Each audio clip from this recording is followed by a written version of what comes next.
The chaplain comes by night. He can't afford to be seen near anybody with law enforcement ties, not even an ex-cop and a cop's widow like myself. If he was spotted at my place, his fellow mogul bikers would plant him in the sand garden known as the Coachella Valley before the next sunrise painted the desert yellow and orange. So, the chaplain comes by night. This time, my clock radio reads 2:18 a.m. when I wake to hear his Harley mutter to a stop behind the house. My place is in the foothills overlooking Chapel City, Rancho Mirage, and, if you squint hard enough, the south end of Palm Springs.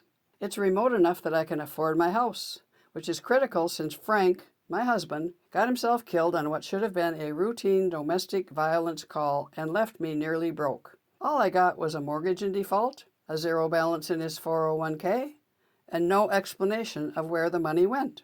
Lucky for me, California takes care of the widow when a cop gets shot in the line of duty. Eventually, there was a death benefit that paid off the mortgage, and I get half of Frank's salary for the rest of my life. But the 401k? Damned if I know what happened to it. He closed it with a cashier's check, and there the trail ends. Someday I'll investigate and figure it out, but not yet. I can't make myself do it. Oh yeah, I almost forgot. Frank did leave me the chaplain.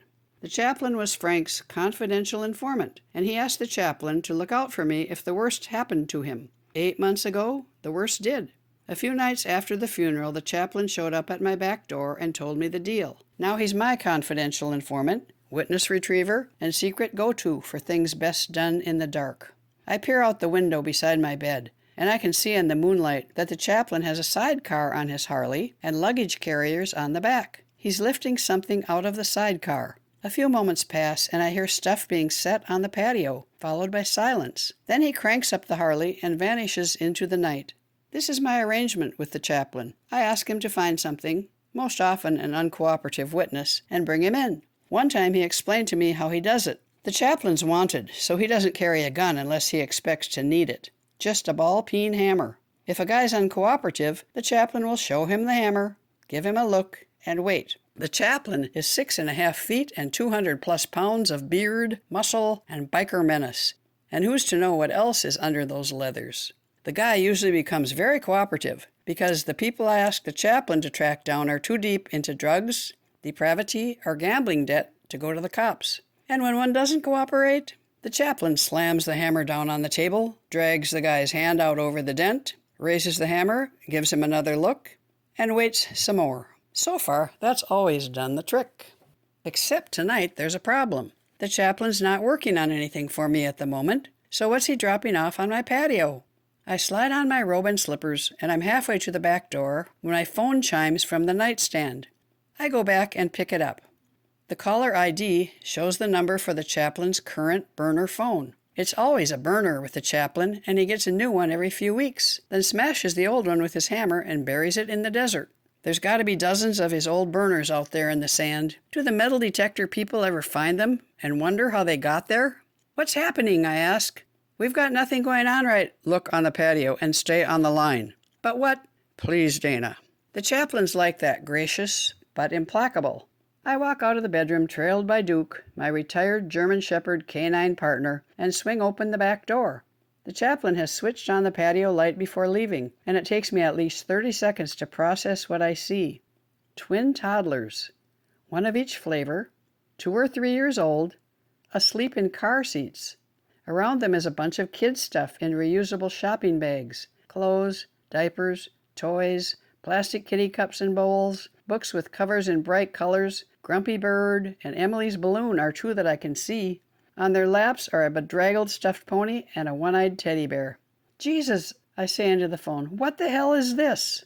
The chaplain, for once, doesn't seem to know how to say what's on his mind. The seconds drag past. They're Frank's, he says finally. Their mother was killed tonight. I didn't know what else to do with them. I drop into a wicker chair, set my phone on the arm, pick it up, set it down again. I study the kids in the car seats. The girl's a redhead. The boy has hair that reminds me of Frank. His hair was a beautiful black till it got streaked with gray, which only made him more beautiful. And the boy has Frank's nose and eyebrows, too. Duke sniffs his wrist and he wakes up. He peers around the patio, looks up at me with a sleepy half-smile, murmurs, "Dookie." Duke licks his face and he falls back asleep. The boy's smile nails it. Slightly crooked at the right corner, just like Frank's. Plus, he and Duke know each other. Frank must have taken Duke along when he was with his twins and their mother. The bastard. Dana, the chaplain says. I go back inside and tap the phone onto speaker. They're Frank's? My husband had kids with another woman? The chaplain is smart enough to know when a man should keep his mouth shut. I process for another while. The chaplain clears his throat and waits. What am I supposed to do with them? I finally ask. I thought you'd know because I'm a woman, right? I'm a woman who couldn't have kids? More tactical silence from the chaplain. I sigh. All right, I'll keep them until morning. Then get hold of Child Protective Services. What are their names? Rose and Sonny Williamson. Sonny? Dana, I am so sorry. Frank? She named him Frank Jr., didn't she? Another silence. I figure the chaplain's debating if he can get away with saying nothing this time. Apparently he decides not. Again, I am so sorry. Who was the mother? It's not another cop, is it? If it is, I swear I'd kill her myself if she wasn't already dead. And how did she die? And how did you get these kids? She was Jennifer Williamson. She was not a cop, the chaplain says. But the rest is too much to tell right now. You deal with the kids. You get some sleep. You put up the signal when you're ready. Then we'll talk. No, damn it. We'll talk now. Who was this bitch? But he's gone. I fight off the urge to call him back. He's told me never to do that. I tried once. He blocked the call, buried the burner in the desert, and got a new one. You don't call the chaplain. He calls you.